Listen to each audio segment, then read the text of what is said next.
Now, top of the list of real problems that Trump may well move on is immigration. It could be his first major legislative initiative. Now, given that this crisis has been evolving over the years, I wanted to kind of break down how we got here, okay? Kind of looking at the last three presidents as what they faced when they came in and what they did with that, all right? Let's start with border crossing. So let's get the graphics going. Obama, we'll start with him. He left office 400,000 illegal border encounters.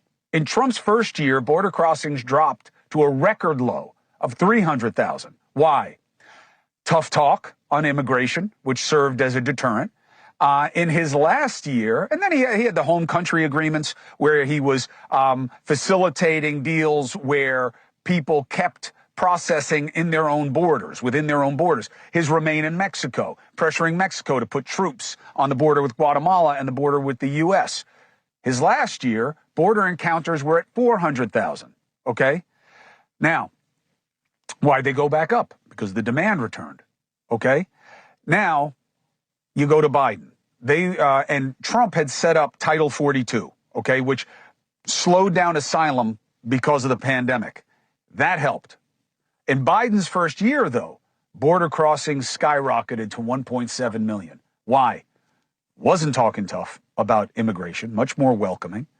There was a lot more instability in Latin America. There was a stronger U.S. economy post-COVID.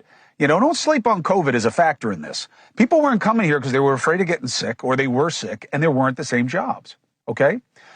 And that was a big factor in suppressing the demand when Trump was in office, okay?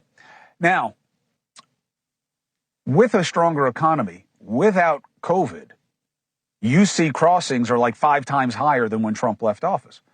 So what has he done? He has pledged to deport millions of illegal immigrants from the country. So let's compare how each president handled deportations. Obama's administration deported 240,000 migrants in 2016, but their enforcement policy focused, as does Biden's, on targeting criminals, not just those who only cross illegally. When Trump took office, his administration adopted a zero-tolerance policy, meaning everybody is seen as the same level of transgression, allowing immigration officials to deport anyone who crossed illegally.